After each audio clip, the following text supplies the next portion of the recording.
Vladimir Poutine s'est appuyé, là où ça fait mal, pour pénaliser les Européens dans leur politique de sanctions.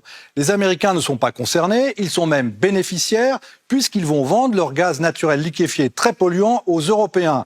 Les Chinois non plus, puisqu'ils récupèrent le gaz et le pétrole russe à bas prix.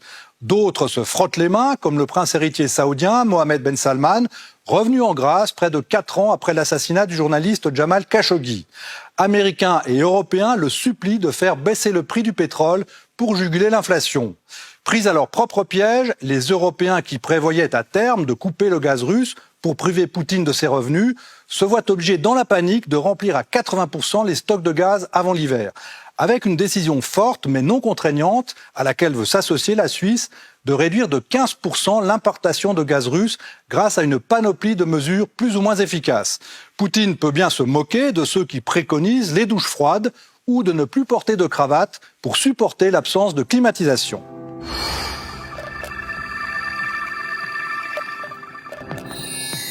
Les Européens ont étouffé de chaleur cet été. L'Espagne, l'un des pays les plus touchés par les canicules, a pris les premières mesures visant à réduire sa consommation de gaz. Symboliquement, le Premier ministre espagnol Pedro Sánchez a décidé d'enlever la cravate pour mieux supporter les 27 degrés auxquels sera limitée la climatisation dans certains bâtiments. Pour cet hiver, la Commission européenne recommande une baisse du chauffage, ainsi que de fortes réductions de consommation pour les industries, et surtout la prolongation indéfinie des centrales nucléaires. Objectif, moins 15% de gaz, soit 45 milliards de mètres cubes économisés sur les 153 milliards que fournit la Russie. Ce que nous avons vu dans le passé, c'est que la Russie tente délibérément de faire pression en réduisant l'approvisionnement en gaz. Il est donc probable qu'il y ait une coupure totale du gaz russe et que cela touche l'ensemble de l'Union européenne. Mais de nombreux pays renâclent à baisser le gaz et il n'est pas sûr que ces mesures soient suffisantes. Avec le risque de coupure, comme le craint pour la Suisse Werner Luginbühl, président de la Commission fédérale de l'électricité, qui recommande d'acheter des bougies.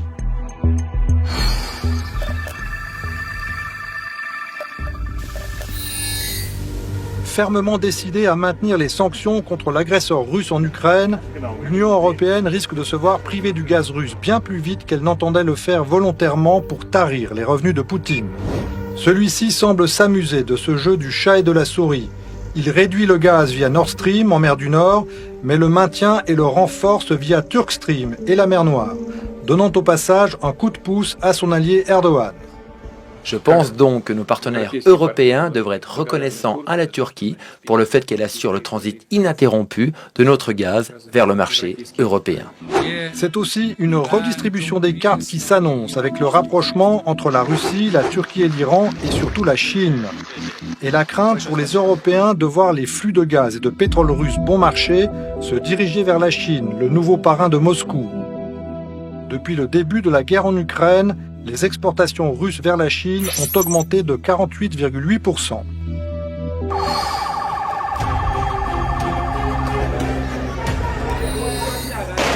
Les premiers pays à souffrir des conséquences de la guerre en Ukraine, en particulier du manque de céréales, sont les pays pauvres, comme le Sierra Leone où des émeutes contre la vie chère ont fait 2 morts.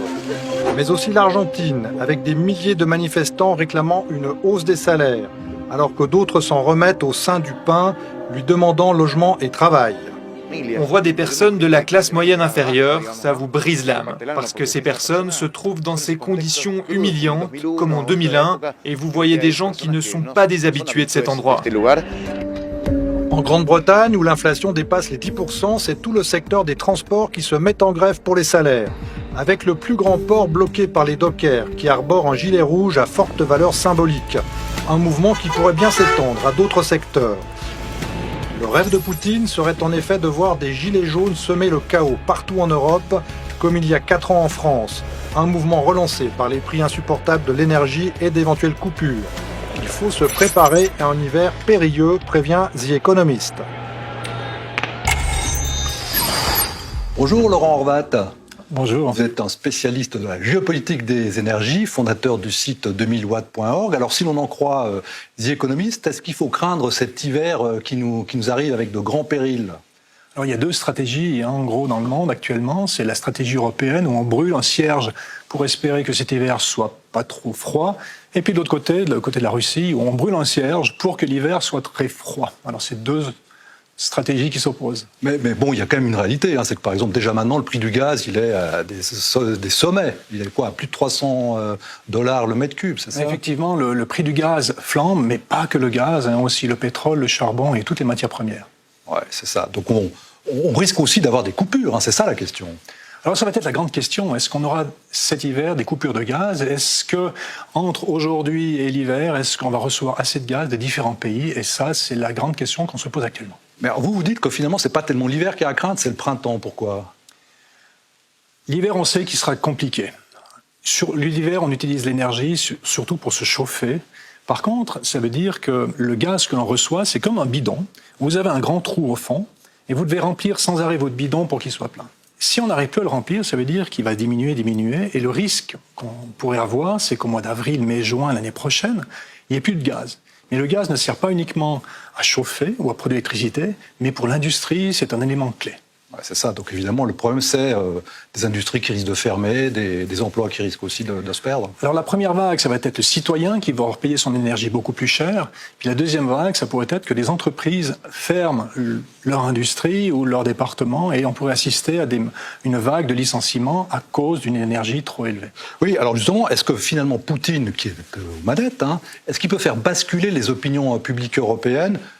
Son but, c'est quoi? C'est d'alléger ou voire de faire disparaître les sanctions. Ouais, effectivement. Il y a une chose qui est importante. Il y a 3 types de gaz. Le premier gaz, c'est le gaz qu'on a sur Internet, sur les réseaux sociaux. Donc, c'est les gens qui parlent, qui connaissent, ceux qui ne connaissent pas, les lobbies, les politiques, le pilier de bar. Le deuxième gaz, c'est le gaz géologique. C'est donc combien est-ce qu'il reste de gaz, quelle quantité, où, à quel prix, quelle est l'influence sur le réchauffement climatique et comment est-ce qu'on l'utilise dans les entreprises. Et puis le troisième gaz, c'est le gaz de la géopolitique. À qui je vais vendre mon gaz? Pourquoi je vais vendre mon gaz? Et puis celui qui l'achète, à qui je vais acheter mon gaz et pourquoi je vais acheter chez lui? Et donc justement, c'est Vladimir Poutine ne joue pas sur le monde virtuel des réseaux sociaux, il joue sur le monde réel, donc c'est la géopolitique. Et puis pourquoi est-ce qu'on utilise le gaz? Alors vous parlez de géopolitique, on peut parler évidemment de ce nouvel axe qui est en train de se dessiner. Est-ce qu'il faut craindre justement ce nouvel axe Turquie, Russie, Chine et Iran? On les a vus, hein, ils étaient réunis il n'y a pas longtemps, en tout cas les Turcs, Russes et Iraniens. C'est pas improbable, mais l'histoire le dira, c'est que l'Europe a peut-être manqué un tournant, et ce tournant, c'était quand Donald Trump a déchiré l'accord sur le nucléaire. Et l'Iran travaillait beaucoup avec l'Europe, et depuis ce jour-là, a coupé ses relations avec l'Europe, parce que l'Europe s'est alignée sur Donald Trump. Et ce qui se passe, c'est que le jour même, ou peut-être le jour d'après, Vladimir Poutine et Xi Jinping ont immédiatement appelé l'Iran pour dire « si l'Europe ne veut pas collaborer avec vous, nous on va le faire ». Et qu'est-ce qui s'est passé depuis? C'est que l'Iran a fait des accords, en tout cas pour son gaz et son pétrole, avec la Chine et avec la Russie sur le long terme. Donc on a un grand basculement maintenant vers l'Asie, la Chine qui effectivement récupère le gaz et le pétrole russe à bas prix. Ça, c'est finalement l'Europe se retrouve un peu le dindon de la farce. Ah, mais c'était son choix, hein. C'était son choix de se dire je vais me passer de ce gaz-là. Il faut savoir aussi que, historiquement, vers les années 1950, l'Europe et les États-Unis se partageaient les énergies du Moyen-Orient. Aujourd'hui, l'Europe a pratiquement plus d'accès au Moyen-Orient, et puis les États-Unis sont également passés du Moyen-Orient parce qu'ils ont leur propre pétrole et gaz de schiste chez eux. Et puis, ça a été remplacé par la Chine, qui a un fort besoin d'énergie, et également l'Inde, et on peut dire toute l'Asie. Donc, les Américains s'en tirent bien, les Chinois, on vient de le voir, les Américains s'en tirent bien, ils nous vendent leur fameux GNL, qui est le gaz de schiste. Donc, finalement, nous, voilà, c'est ce que je disais, c'est qu'on est un peu les pigeons, quoi. Alors, c'était très bien joué de la part des Américains. Donald Trump a essayé de faire venir du gaz de schiste en Europe, il n'a pas parvenu. Et là, en l'espace de quelques mois, on s'est entièrement tourné vers les États-Unis pour avoir du gaz. Par contre, il faut savoir que le gaz de schiste, les prévisions, c'est que ça va atteindre un plateau de production vers les 2024-2025. Donc, qu'est-ce qui va se passer? C'est qu'aujourd'hui, le gaz aux États-Unis augmente parce qu'ils préfèrent l'importer en Europe et en Asie. Et ça veut dire aussi que l'inflation augmente aux États-Unis. Et ce n'est pas improbable que les États-Unis cessent d'importer leurs matières premières pour les garder pour eux. Et puis évidemment, il y a aussi le retour en grâce des dictateurs. On a vu cette fameuse, pas poignée de main, c'est pas une poignée de main, c'est un tchèque. Ils se sont fait comme ça entre Biden et Mohamed Ben Salman. Alors ça, c'est la réelle politique. Il faut s'adapter à la situation actuelle. Puis la situation actuelle, c'est de serrer la main à ces dictateurs pour leur dire « j'adore ce que vous faites et surtout, donnez-moi de l'énergie ». Alors tous les regards évidemment se tournent vers l'Allemagne, la première puissance économique européenne, très dépendante encore du gaz russe, 40%, ce qui assurait sa prospérité. Le vice-chancelier Robert Habeck est très alarmiste, il craint des tensions sociales. On se retrouve juste après ce sujet d'Olivier Colère.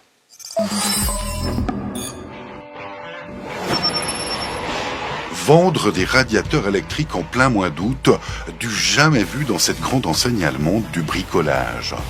Mais voilà, la guerre en Ukraine a tout changé. Aujourd'hui, beaucoup de ménages s'inquiètent des déclarations alarmistes du pouvoir allemand et se préparent à vivre un hiver rigoureux. Il va faire froid. Du coup, on envisage d'acheter un chauffage électrique. Mais le prix est énorme.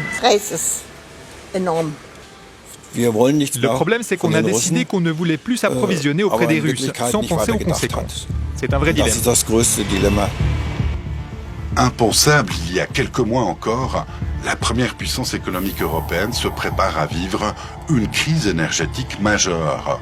Le pays a longtemps tout misé sur son partenaire russe pour s'approvisionner en énergie. 40% de son gaz, 25% de ses besoins en charbon et en pétrole. Le gouvernement d'Olaf Scholz, confronté à l'épreuve d'une crise et aux divisions d'une coalition avec les Verts, partagé sur le fait de prolonger la durée de vie de 3 centrales nucléaires. Face à la flambée des prix et au spectre d'une récession, le gouvernement redoute des tensions et des troubles sociaux et annonce toute une série de mesures d'aide pour lutter contre l'inflation. La hausse des prix de l'énergie représente un poids important pour beaucoup de nos compatriotes. Le gouvernement fédéral s'est mis d'accord sur le fait que les consommateurs de gaz ne doivent pas subir de charges supplémentaires à cause de la perception obligatoire de la TVA sur les prélèvements de gaz. Alors que le gaz pourrait manquer l'hiver prochain et ses prix augmenter encore, les ménages allemands sont de plus en plus nombreux à se tourner à nouveau vers le charbon pour se chauffer. Cette énergie très polluante devait être, elle aussi, abandonnée par le pays en 2030, mais s'affirme plus que jamais comme une alternative nécessaire pour faire face à la crise. Alors finalement, on peut se dire que l'Allemagne a été un peu inconsciente en se mettant à tel point de dépendre du gaz russe. Merkel et Schröder, là, ils ont une grosse responsabilité. Effectivement, mais ça dépend aussi de la structure du pays. Alors en Allemagne, les entreprises reposent sur 4 piliers. En fait, la société repose sur 4 piliers. C'est le béton, c'est l'acier, c'est le plastique et c'est l'ammoniac. Le plastique, c'est la caméra de télévision, c'est c'est tout ce qui est en plastique. Et puis l'ammoniac, c'est quoi? C'est les engrais. Ouais. Donc le gaz ne sert pas uniquement à faire de l'électricité, mais sert à produire du béton et tous les autres. Et toute l'industrie allemande est basée autour de ça, la métallurgie, l'automobile. Donc c'était crucial pour eux d'avoir du gaz. Et c'est pour ça qu'aujourd'hui, pas uniquement avec l'électricité, mais le besoin de gaz est chronique. Ils ne peuvent pas s'en passer. Non. Donc c'est irréaliste de penser qu'ils se couperont du gaz russe. Pour les industries, c'est totalement irréaliste. Par exemple, pour faire de l'engrais, vous avez besoin du gaz, donc des molécules de gaz. Donc toute l'agriculture, tout ce qui est pesticides, enfin l'agriculture en général, et également tous les plastiques. Alors évidemment, on voit aussi les États qui sont là, la pompe à finances, ça fonctionne. 40 milliards en France, par exemple, d'aide au pouvoir d'achat. L'Allemagne qui donne aussi un coup de pouce par rapport à la TVA sur le gaz. Est-ce que c'est tenable? C'est pas tenable. C'est un peu Don Quichotte contre les moulins à vent. C'est plus je mets de l'argent dans la pompe, plus je consomme, plus les prix augmentent. Et où est-ce que ça va cesser? Ça, c'est la grande question. Et on voit déjà que le prix de la monnaie et de l'euro diminue. Et jusqu'où ça va aller? Alors évidemment, parlons de la Suisse, qui est au cœur de l'Europe, qui est dépendante de ses voisins pour les approvisionnements en gaz. Comment ça va se passer pour la Suisse? Alors, la Suisse n'est pas au cœur de l'Europe pour le gaz, elle est dans un bout de tuyau. Donc la question, c'est de savoir si elle va recevoir des gouttes d'eau dans ces tuyaux pour l'alimenter. Alors, certains prétendent que oui, certains prétendent que non. On verra bien cet hiver ce qui va se passer. Et les craintes de s'éclairer à la bougie, ça vous semble crédible? Alors, comme je parlais avant, il y a 3 sortes de gaz, le gaz Internet, le gaz physique et le gaz géopolitique. Alors ça, c'est du buzz qui est fait simplement par des personnalités pour se faire entendre. Alors on parle de bougies, on parle de tout et de rien. Alors il y a l'extrême gauche, il y a l'extrême droite. Qui essaye de faire mousser la chose. La grande question, la grande peur qui risque d'être infligée, c'est est-ce que ça pourrait déboucher sur des nouveaux dictateurs ou bien une tension sociale qui peut être exacerbée à travers l'Europe. Ouais, c'est ça, les gilets jaunes, etc. Exactement. Ouais. Alors bon, on parle évidemment beaucoup des mesures individuelles. Alors est-ce que tourner son thermostat, prendre des douches froides, ça sert à quelque chose? On gaspille énormément d'énergie, parce que, les bons marchés, donc on a toujours gaspillé. Donc cet hiver, ça va permettre de gaspiller peut-être un peu moins et puis de prendre conscience que c'est une valeur et puis qu'on en a besoin et qu'il faut la choyer. Alors cette énergie, évidemment aussi, on sait aussi que ça a un impact sur le climat. Est-ce que tout ça, ça va peut-être un peu favoriser notre lutte contre le réchauffement climatique si on utilise moins de gaz? Alors je pense qu'au niveau des gouvernements, au niveau mondial, le climat, tout le monde s'en fiche. Il faut être honnête, c'est du grand blabla. Par contre, au niveau énergétique, donc on a moins de gaz. Il faut savoir que la crise actuelle du gaz, c'est pas parce qu'il y a une guerre en Ukraine, c'est parce qu'il y a moins physiquement de gaz. Le pétrole, ça risque d'être la même chose. On annonce pour 2025, 2027 un plateau. Donc c'est peut-être un entraînement. Le gaz, ce qui se passe aujourd'hui, ça va être un entraînement à ce qui va se passer au plus tard.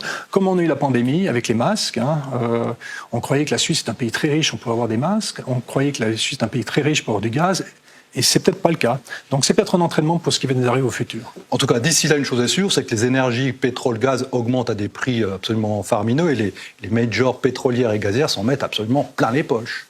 Alors aujourd'hui, effectivement, le prix de ces matières premières augmente, mais il suffirait d'avoir une cassure, une récession pour que le prix redescende. Donc ça fait une sorte de yo-yo. Mais aujourd'hui, c'est vrai que les majors pétrolières et l'industrie gazière se font un argent monstrueux. Des profits qui sont, on pourrait dire, indécents, payés par les citoyens. Mais par contre, c'était le modus vivendi qu'on a eu depuis des décennies. On accepte de le faire. Il faut les mettre à contribution, comme le prône une certaine gauche, voire l'extrême gauche. Il faut les puiser dans les poches des actionnaires de Total, de BP, etc. Alors c'est une solution, il faut savoir aussi que c'est cyclique. Il y a 2 ans en arrière, ces majors pétrolières accusaient des grosses pertes, maintenant de l'argent phénoménal. Mais on peut, par exemple, si on prend le cas de la Russie, même si elle vend que le 20% de son gaz à l'Europe, comme le prix a augmenté de 10 fois, donc en vendant une toute petite partie, ils font plus d'argent qu'ils le faisaient avant. Donc c'est vraiment un business qui est très profitable. Donc Poutine est tranquille de ce point de vue-là. En tout cas, il peut financer sa guerre pendant encore un bon bout de temps. Alors tant qu'on n'a pas une récession, tant que le marché ne chute pas, oui, il pourra le faire. Si ça va chuter, il pourrait avoir des grincements dedans.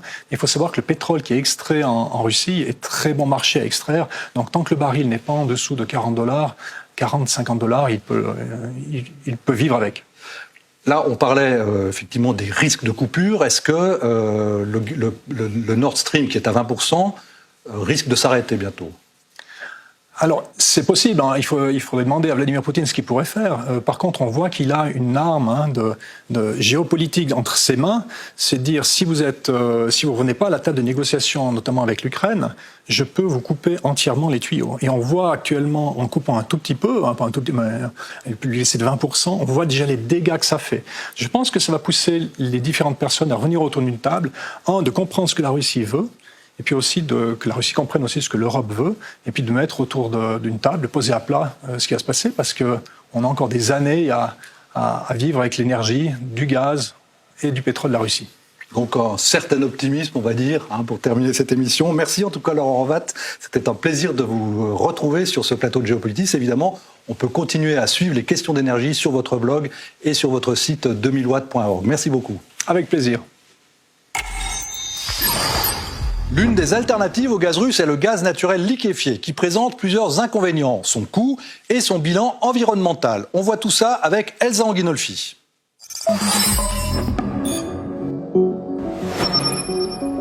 Ces méthaniers transportent chacun de quoi chauffer des dizaines de milliers de foyers en gaz naturel liquéfié ou GNL.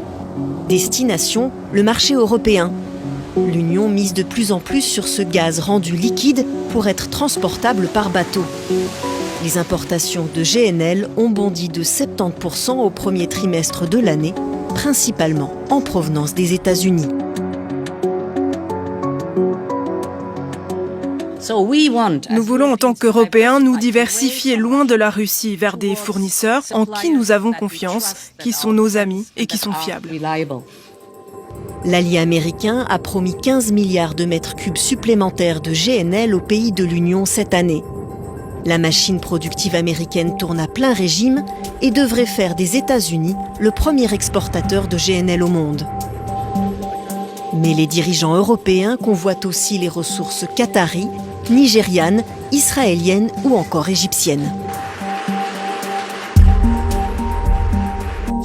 Nous avons convenu de fixer les bases d'un partenariat stratégique entre l'Égypte et l'Union européenne concernant le domaine vital de l'énergie, afin d'assurer son développement à l'avenir. La demande européenne fait grimper les prix, alors que le GNL est déjà en moyenne 20% plus cher que le gaz classique. Elle entre directement en concurrence avec la demande des pays d'Asie, gros consommateurs de GNL. Le Pakistan, qui a frôlé le défaut de paiement, peine à financer ses livraisons de gaz naturel liquéfié alors que le pays connaît régulièrement des coupures de courant. La demande mondiale de GNL ne cesse d'augmenter depuis 2015 et suscite l'inquiétude des défenseurs de l'environnement. Transformer et transporter du GNL émet plus de 2 fois plus de CO2 que pour du gaz livré par gazoduc. Le bilan est encore pire pour le gaz de schiste extrait par fracturation hydraulique. Il représente la majorité de la production américaine de gaz.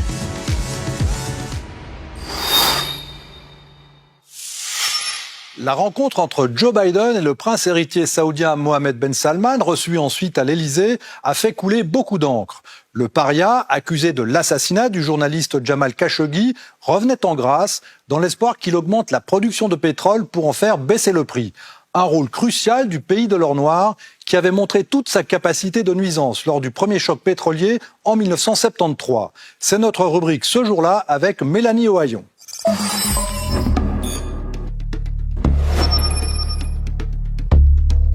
Ce jour-là, le 16 octobre 1973, l'Organisation des pays exportateurs de pétrole, l'OPEP, déclenche le premier choc pétrolier de l'histoire. Emmenés par l'Arabie Saoudite et l'homme fort du cartel, le roi Faisal, les producteurs en majorité arabes décident d'augmenter massivement le prix du pétrole brut et de réduire leur production. En quelques mois, le prix du baril est multiplié par 4. C'est la première fois que le pétrole est utilisé comme arme politique. En pleine guerre de Kippour, l'OPEP met en difficulté les alliés d'Israël et décide d'un embargo pour les États-Unis et les Pays-Bas, pays qui arment l'État hébreu. Confronté à une hausse massive de la demande en énergie, l'Occident se retrouve menacé de pénurie. À cette époque, l'Arabie Saoudite est de loin le premier exportateur de pétrole. Plus de la moitié de sa production est destinée à l'Europe occidentale. Le choc pétrolier modifie les rapports de force entre les puissantes compagnies pétrolières occidentales et les pays producteurs. Je pense que vous devrez vous ajuster à un prix raisonnable du pétrole brut. Le temps des sources d'énergie à bon marché est passé. C'est une nouvelle ère qui commence. Mais n'attendez pas des producteurs qu'ils acceptent un prix très inférieur à celui déterminé par la tendance du marché. Si le prix du baril de pétrole atteint $10, l'Europe de l'Ouest devra payer des millions de dollars par année. Avez-vous songé aux implications que cela aura sur l'économie européenne? Alors, que proposez-vous? Que nous vendions le pétrole à bas prix? Le premier choc pétrolier n'était qu'un début.